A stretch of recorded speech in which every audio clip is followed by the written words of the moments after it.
Bangladesh football federation কর্তৃক অনুমোদিত আমিলেশ পশ্চিম Dolu football একাডেমির আয়োজনে একেএস কিশোর অনূর্ধ্ব ১৫ গোল্ড কাপ টুর্নামেন্টের ঝাঁকজমকপূর্ণ ফাইনাল খেলা অনুষ্ঠিত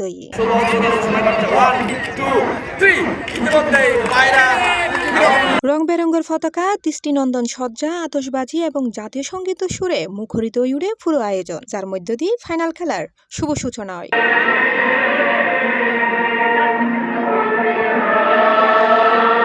ফাইনাল খেলা সভাপতিত্ব করে পশ্চিম ডলু ফুটবল একাডেমির প্রতিষ্ঠাতা পরিচালক ও সাতকানিয়া উপজেলা ক্রীড়া সংস্থার সদস্য শাহাদাত হোসাইন। প্রধান অতিথি হিসেবে উপস্থিত আছেন সাতকানিয়া লোহাগাড়া সংসদ সদস্য আলহাজ শাহজাহান চৌধুরী।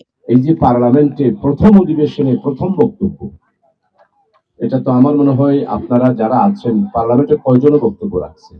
তো আমি 130 কোটি টাকা থেকে আজকে আমি শাহাদাত ভাইকে এবং আমার খেলোয়াড়দেরকে, আমিলেশের কৃতি সন্তানদেরকে, আগামী দিনের প্রজন্ম থেকে আমি আপনাদের কাছে ওয়াদা দিয়ে যাচ্ছি, আমি অবশ্যই 130 কোটি টাকা থেকে আগামী 2 মাসের মধ্যে আপনাদের গ্যালারি, ক্যামেরার এবং ব্যবস্থা তাদেরকে মাদক থেকে দূরে রাখার জন্য খেলোয়াড় ছেলেদেরকে যাতে আমরা খেলার মাঠে নিয়ে আসতে পারি, সেটা ছিল আমাদের প্রথম চেষ্টা। এর পরবর্তী প্রচেষ্টা ছিল ইয়াং জেনারেশন যারা আছে, বিশেষ করে উঠতি বয়সের ছেলে যারা, অনেক আল্লাহ তাআলা কাকে কোথায় নিয়ে সাকসেস করে সেটা একমাত্র আল্লাহ তাআলা ছাড়া আর কেউ জানে না। তুমুল প্রতিদ্বন্দ্বিতাপূর্ণ এই ম্যাচত রাইজিং স্টার ফুটবল দলরে 1-0 গোলে পরাজিত করে ডলু ফুটবল একাদশ বিজয়ের গৌরব অর্জন করে। আমিলেশ ব্যাংক মাঠত অনুষ্ঠিত এই খেলাত হাজারো দর্শকের উপস্থিতিতে আছিল চকুত ফরিবের মতো।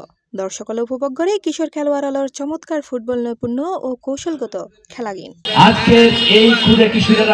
ফুটবলার তৈরির লক্ষ্যে প্রতিষ্ঠিত পশ্চিম ডলু ফুটবল একাডেমি ইতিমধ্যে 8-10 জন খুদে খেলোয়াড়রে জাতীয় চ্যাম্পিয়নশিপ ফুটবল প্রতিযোগিতা 2026 অংশগ্রহণের সুযোগ করে দিয়ে 1-0 গোলে এগিয়ে রয়েছে। সেখানে মাসুদ ছিলেন।